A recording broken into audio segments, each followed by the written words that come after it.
Hey, welcome back to the show, and welcome back, Dee Dee Kiesow, to the program. We had you on last year. We're bringing you back again. You just wrote a new book, Fundraising in the Post-Pandemic World. How the heck are you doing, Dee Dee? Well, thanks for asking, Travis. I'm great because you're great. So thanks for asking. You're that good. what what everyone doesn't get to see or hear is I always have like a pre-discussion with my guests, and we're working through a couple of things from the beginning of the year for us. And I asked if she wanted to be vulnerable, and Dee Dee's like, nope, not interested. And I don't blame her. Like, being vulnerable in a public setting is tough. It's hard. It's actually, someone told me it's one of my superpowers, because I am more than happy to share about all the things that go on in my life and in my world, because I really feel people need to see that side of me. If you only see what, is public facing, we just think everyone's amazing all the time. And that's just not how life works. It's just not true. So I told her a little story to encourage her. Now she's all excited and revved up and raring to go. But Dee Dee, please tell us what you've been up to the last year or so. I know you've got this book out. What else has been going on? Well, thanks for asking, Travis. And I'm really excited to be back. So thank you. What's been going on was we finished up my back and forth in-home galas. We went into studio, 3 live cameras. We did some galas, but when those masks came off, people wanted to get back and be live again. So we're continuing to do donor enrollment and coaching with my clients to raise money in that way. But I have really been wanting to get this book out, and it is fundraising in the post-pandemic world. What has changed? In the last 2 years, if you don't change how you raise money, certainly has, and you're going to be left in the dust if you don't change your thinking a little bit. And, I approached that a little bit after writing the book. I had a little imposter syndrome, and it was like, what's next? I had some sad days, and it took me back to when I worked back as a major gift officer in a nonprofit. And I came in every day all gung ho, and we're going to recruit and find those lapsed donors. And I had amazing success. But the people I worked with weren't the people exactly high-fiving me every day. And there were days that, and this reminded me much of that, Travis, is going into my car and crying through my lunch, because it was so hard to bring other people along with me and to feel the joy and to change the way we were raising money and make it joyful giving and not mediocrity. And, there were 2 people in that company that had other day jobs, and the company didn't even know. And, are you bringing your best? And can you stop for a moment and be grateful? And so, I found at that point that I probably wasn't grateful enough. I was wanting to do more and prove more and enroll more and raise more. And it wore me out. And so there's a bit of this book called The 6-Figure Mindset. And I want everyone to know that using that chart every day when you get up, it can turn where you go. It can, why do you wake up in the morning? Can it help you wake up? And that's with an intentional awakeness, intentional mindset, and some gratitude on all those accomplishments. Oh, absolutely. And thank you so much for being open and vulnerable with us. It's interesting that when we have feelings, we people have feelings. I was shocked to find out in my 20s that there was more than one feeling. I didn't know there was more than one. I thought anger was the only feeling you could have, and I've slowly learned that there's many more different feelings. But people experience the full range of feelings on a fairly regular cycle. I'm one that struggles with seasonal affective disorder. So when it gets cold and dark and all that stuff, I get cold and dark. And it's not till the spring that everything starts greening up again that I get really excited.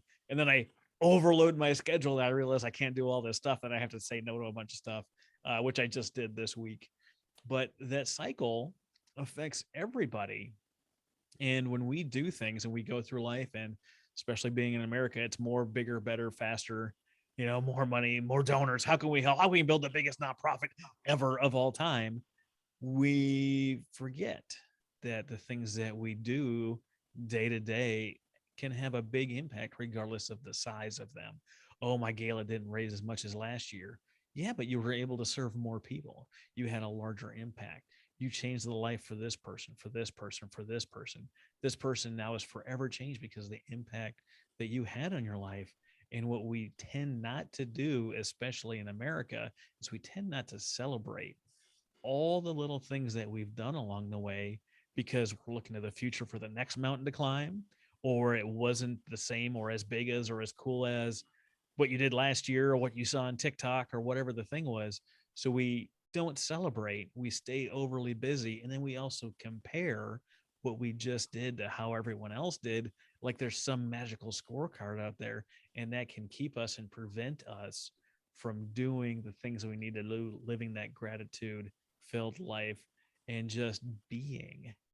We're human beings, we're not human doing. So I wanted to thank you for not only your transparency, for being my guest again, and also completing your book, Fundraising in a Post Pandemic World. If you're hearing this for the first time and you've not met Dee Dee before, go back in the podcast and check out Six Figure Fundraising Framework with Dee Dee Kiesow so you can see how she does all the amazing stuff that she does. And then you can check out our new book, Fundraising in the Post Pandemic World, to figure out how it's changed, tweaked, and updated since, nonprofits have been doing everything the same way for 30 years. It's changed now. And if you don't get up on the times, your nonprofit will be left in the dust, like Dee Dee said. So, Dee Dee, what inspired you to really write the book and put this together? Well, I'll tell you what, I have a business coach and I love him. And I'll tell you one other thing is I didn't realize all those years of fundraising, you go to the conference, you go to your local nonprofit group, collaborators, but these are all people on your same level. And whose shoulders can you stand on to take a leap and do things differently and to think differently? And so I had a coach, I've had mentors, I pay for a business coach. I invest and I'm investing in myself now, my future, and I'm also investing in being the best coach and mentor for other people. So we're not just keeping the thinking in the nonprofit world, how, you know, this is for-profit thinking as well.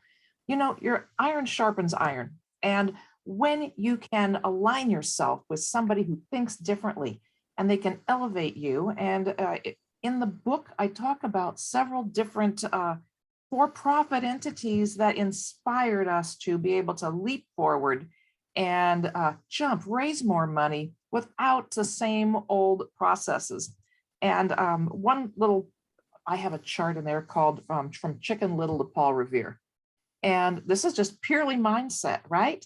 And most nonprofits were apathy, arrogant, a little bit dishonest with ourselves. There's ego, there's fear about asking for money, there's hopelessness, shame, stress, any of those things, that's Chicken Little. And, no one's really shooting at you. It's not a battlefield when you open the door at your nonprofit. It's really, you should be thinking like you're Paul Revere. And there's some awfully good news. There's some transformations that happen in your organization, and you got to get out in the public square and tell other people so they can come be part of it too. And it means being brave. It means being calm, confident, delighting in the work. You need to be enlightened and excited, which is the opposite of this Chicken Little mindset.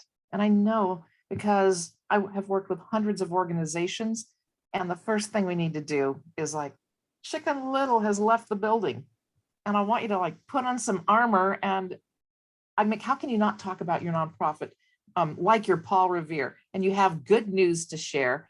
And you know what? The British aren't really coming. You're just going out and letting people know your good news. And I think that thinking is step one. And we need to be reminded every single day when we wake up, like, I'm not going to be Chicken Little, not today. That's so true, right? There's a lot of nonprofits out there that do this fear-based, guilt-based, shame-based fundraising.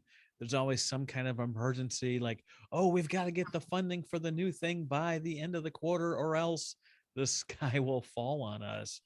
And everyone I know in those organizations that run the fear-based, the scarcity-based, the oh, woe is me based with the tin cup, those people are not enjoying life. They are worried about where the dollars are going to come from each and every month. They're flying by the seat of their pants. I know they're not spending time training. I know they're not spending time building teams. Everything seems to be an emergency in these organizations. And the other thing they have in common is they don't last.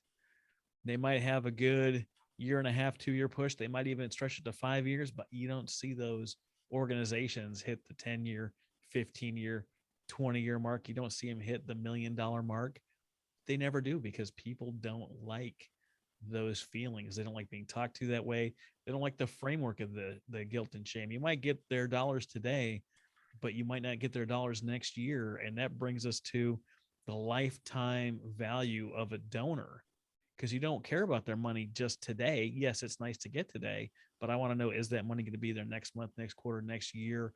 Or are they going to leave a gift to us in their will? How do you approach the question of lifetime donor value? I'm so glad you asked. Well, I am kind of pro event.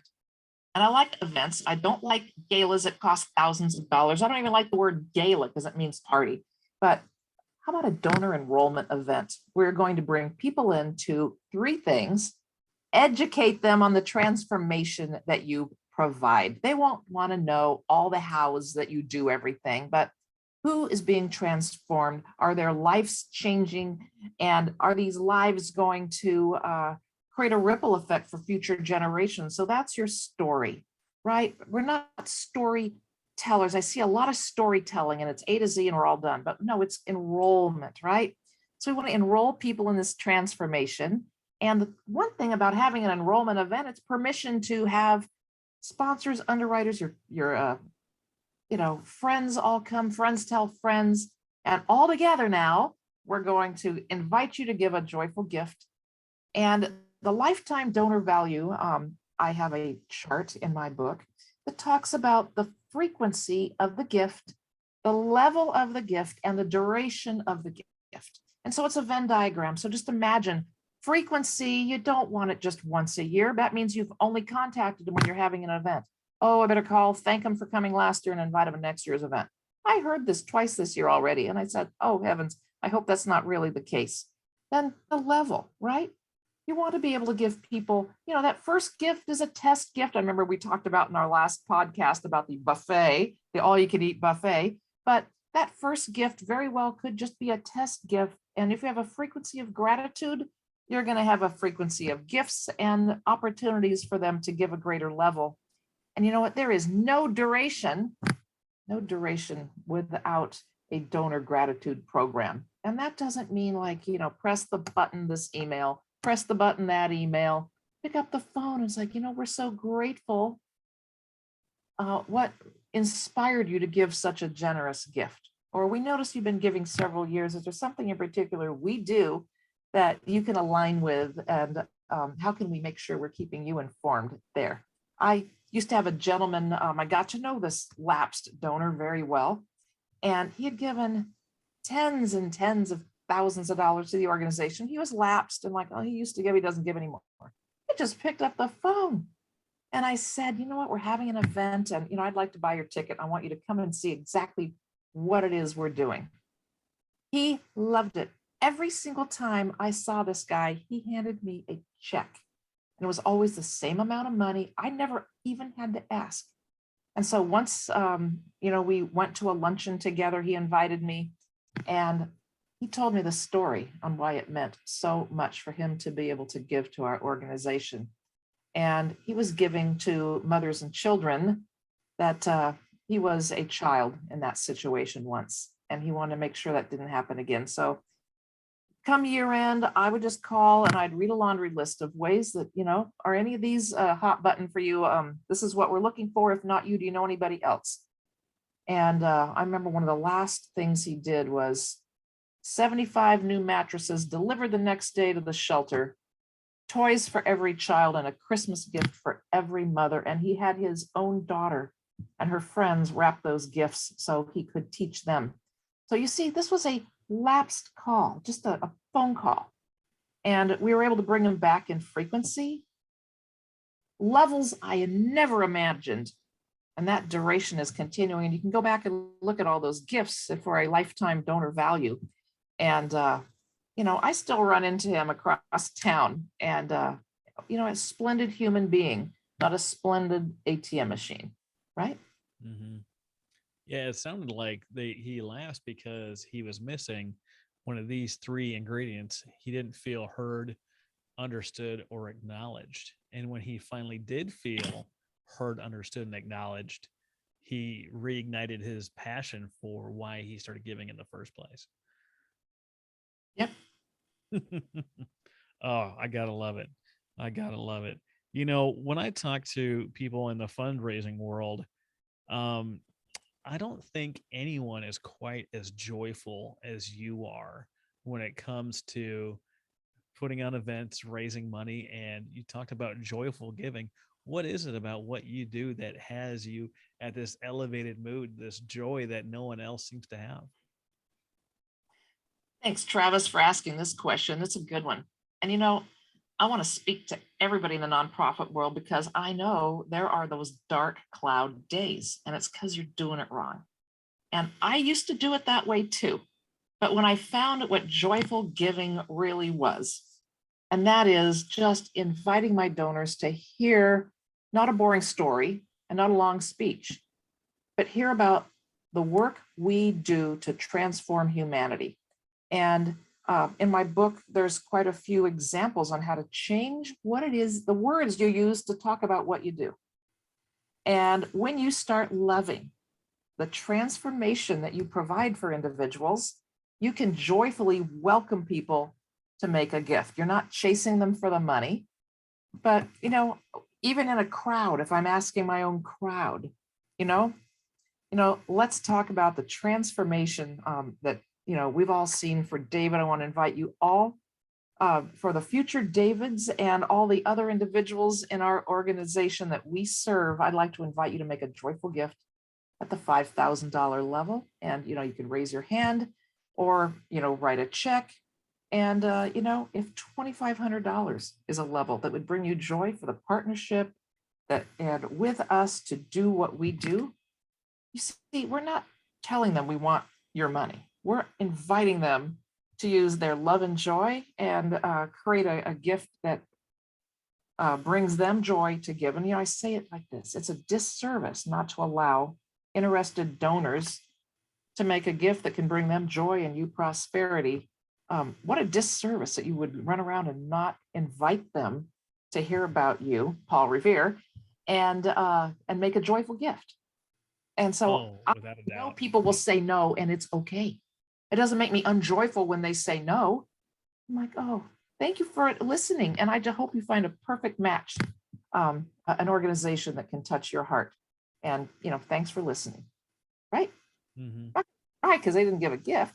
We want the right people, because when you look at that LTDV, the lifetime donor value chart, there's this one little place in the middle where all three come together.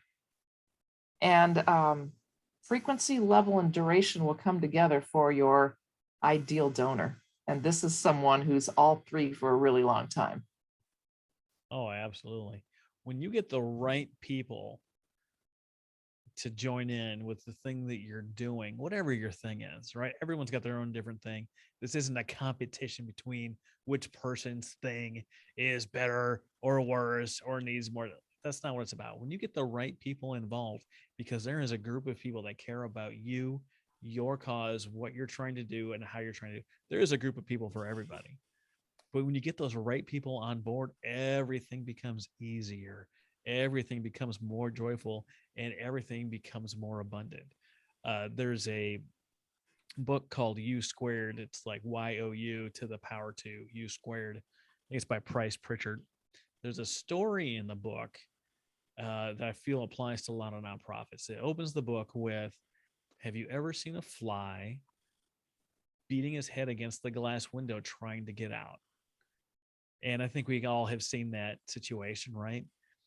And then it asks, because there's any amount of pressure or force that fly can apply to get through that window, And anyone that knows how big a fly is and how squishy its body is and how thick a pane of glass is knows that there's no amount of speed or effort that that fly can give to reach his goal through the window.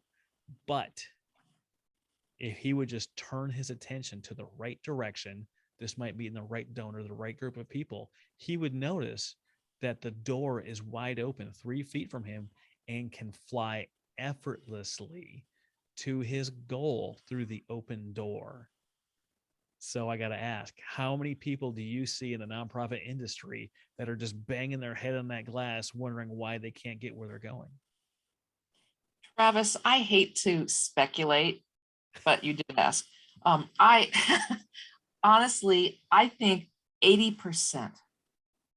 You continue to do it the same way you've always done. There's this chicken little fear, the resistance. And I'm challenging everybody to change your way just a few centimeters, a few degrees for different results.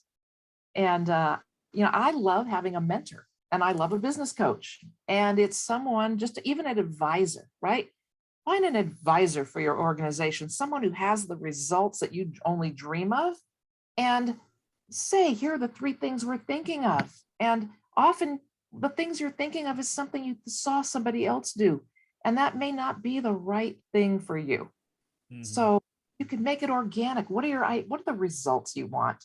And think big results so you can invite bigger donors and bigger strategic partners to help you get there. The saddest thing ever is when you get through the door and you find $1 million and then you think your work's done. And how often does that happen? I had a client I just adored, and we had the biggest, best multi 6-figure gala. And after that, someone was inspired. They sent them $1 million and they said, we're going to rest all of our fundraising. We have plenty of money and we're all tired, and we're just going to rest it right there. And guess what? They haven't made any money in a couple years now. And I can't help them. I can't help them because they don't want to think differently. They got comfortable.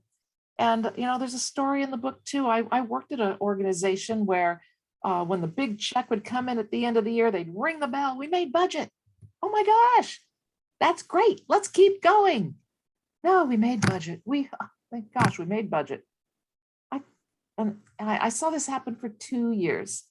And it's the saddest thing, right? You didn't have that giant goal, that innovation, that how can we serve bigger and better with less if we had a gift like this? Like, imagine you're driving on a road and there's a pothole.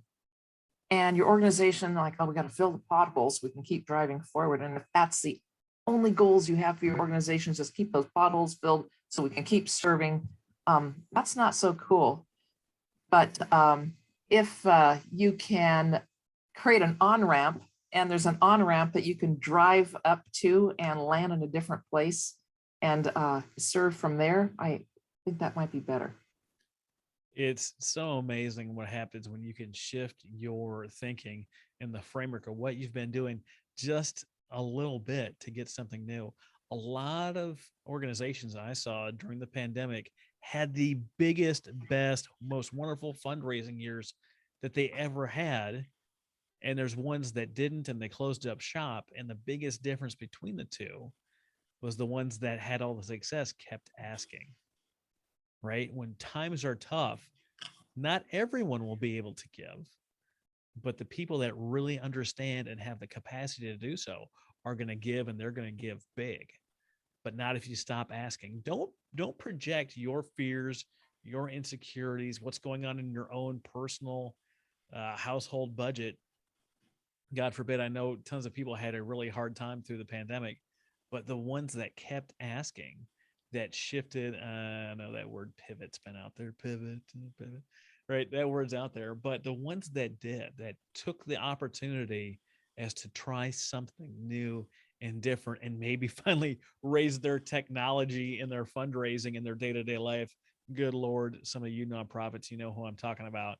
I can just, like, as I'm recording this, I can project in the future and see the collective heads going, yep, Our board hasn't had any kind of updates or innovations in decades. The ones that did found that there was a whole other world to connect to, a whole lot easier ways to do this thing. And they could get away from that scarcity. Oh, look at the poor, sick animal. Don't just show the poor, sick animal. Show the transformation. Show the animal that's happy, healthy, in a great home and looks amazing. And then say it's because of the program, it's because of the gifts, the joyful gifts that everyone in their sphere of influence brings in. Those joyful gifts are what cause the transformation. If you're leading with the dog that's all beat up and sad, your lifetime donor value is going to be much less than if you do it the other way. And you know what? The story about that sad dog isn't the sad dog. It's the happy family that became its future home, right? So that and its family is really the rest of the story. And I think we forget about where did the joy level go? And that's really what nonprofits do, is they create a joy level. And so go there.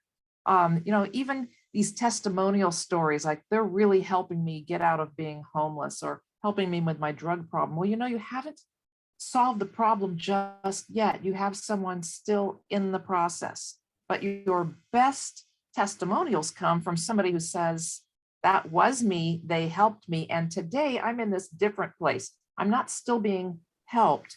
I am helping myself as a result of the work this organization did. And so often I find they'll put a dreamer or someone that's not quite there yet to be the testimonial story, and the donor is not quite sure if they're going to make it past the finish line, right? So be really selective with how you tell your story, and make sure it's someone who's graduated from the program. It makes all the difference. Absolutely. I know that you are a lover of the event, and I've talked to a lot of different people. There's some event haters out there, and that's okay. You're allowed to be a hater. I'm okay with you being wrong. That's perfectly fine in my book. But you are an event lover, and you talk about in your book how to reverse engineer your event. For those that haven't read the book, give us a little behind the scenes sneak peek of what it looks like to envision that event, and then how to reverse engineer all the steps so you can make that event happen for your organization. Okay, well, I'm going to be honest. I used to be an event hater. Okay. Uh, but reverse engineering means, number one, starting out with what is the outcome you want. And it had better not just be raising money. That's how you have a failing event, because you've opened up a bank ATM and you're dressing it up like a party and you just really want to suck the money out of everybody. But really, this event needs to do three things, and that is tell the transformation, how you elevate, how many people you've elevated through the years, and get people to hear why you are different. And then number two, you want to enroll them.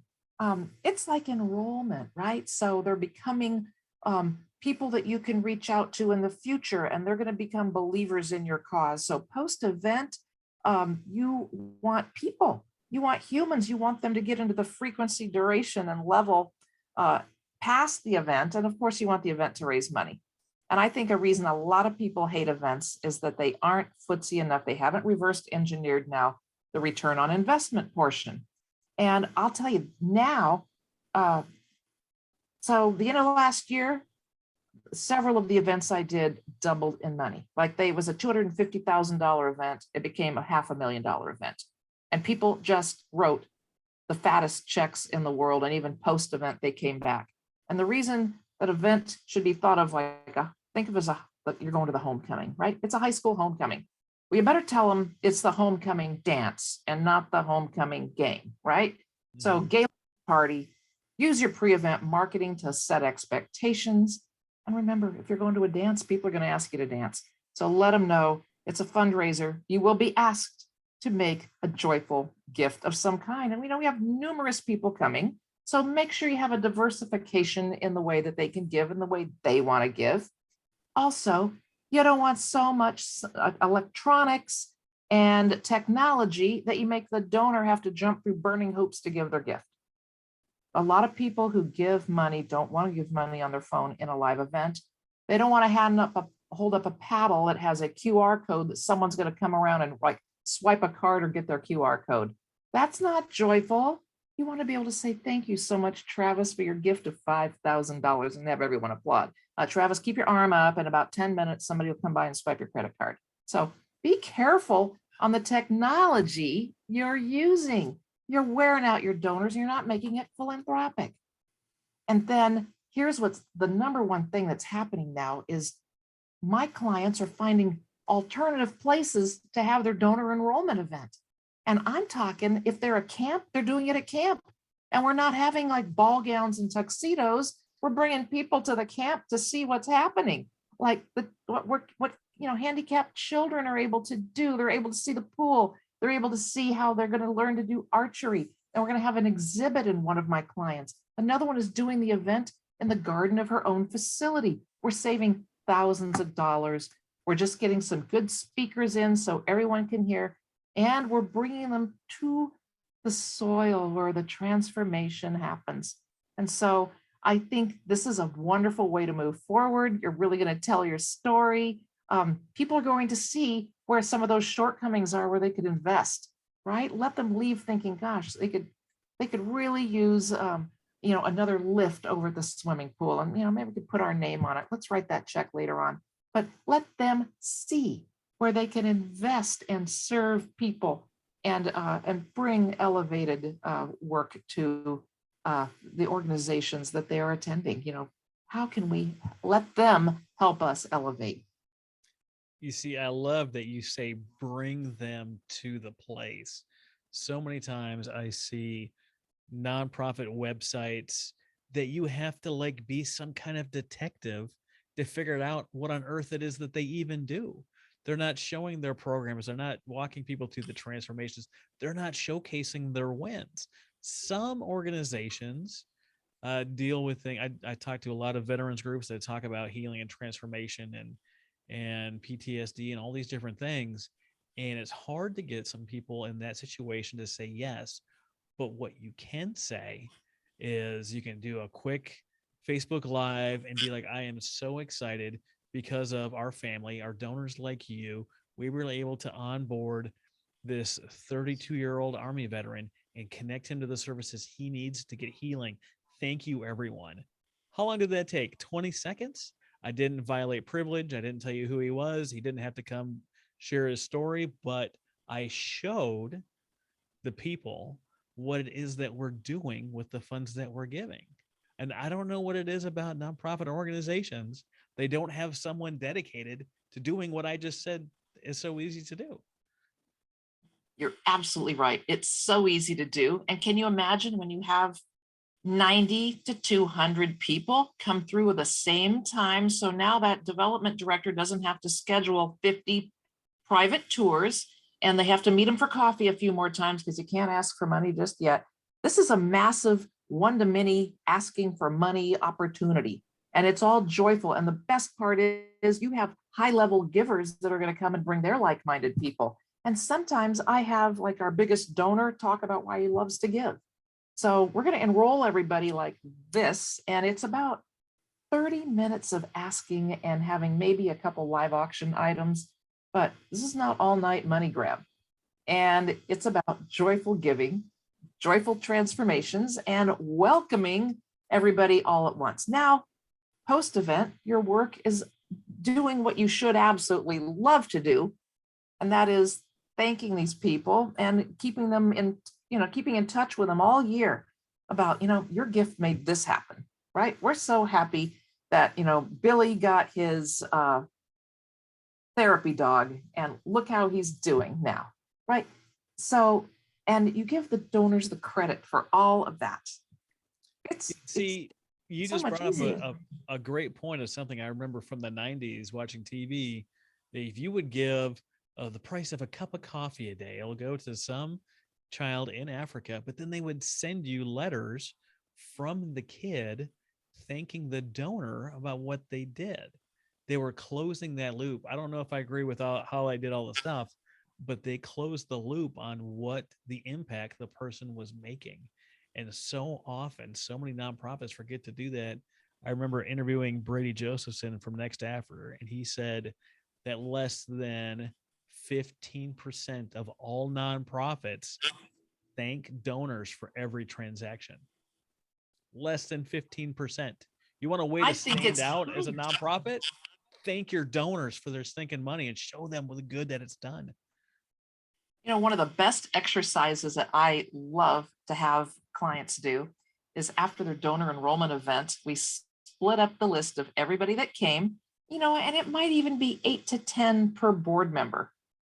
And Sunday morning, pick up the phone and just say thanks for coming. People aren't even going to answer the phone, but they'll listen to the message. And, in that rarity, my biggest naysayer once was this elderly gentleman. I'm not doing that. And so he did it.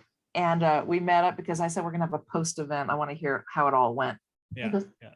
I can't believe they couldn't believe I called to thank them because I'm on the board. And they wanted to tell me what a great time they had. And they hope we do it again because they want to come again. And they love learning about all the things that we do they didn't even know about. Okay, that was a 2-minute phone call. And if you go back to the lifetime donor chart, it's going to really make an impact. Yeah, absolutely. I love all the things that you're doing. Thank you so much for being open, honest, transparent, sharing about your book and some of the details about the joyful work that you do. Dee Dee, where can people find you? Well, deedekiesow.com. And, as a thank you to all of the listeners, the book's going up on Amazon, but you can get a free download of the book by going to my website, deedekiesow.com. And just my gift to you, download the book, use it, and, let me know if it worked for you or if I can provide you with any other standing on my shoulders. We also are having I've done this before, I'm bringing it back, is my 6-figure fundraising event formula, right? Where we're going to work in group and create your event. And you can ask all the questions you want to how your organization can best utilize the reverse engineering techniques. And it's not necessarily what everybody else is doing. It will be the right choice for you. Hey, thanks so much for being my guest today, Dee Dee. Thank you so much for having me. If you like conversations like this and you were like, Travis, how can I start my own show? Head over to nonprofitarchitect.org/resources. Pick up our ultimate and complete podcast guide. We have helped launch a ton of podcasts that have been able to start fully funded, get monetized, grow the show, and really help get their voice out there. Check it out, nonprofitarchitect.org. Thanks again, and we'll see you again next week.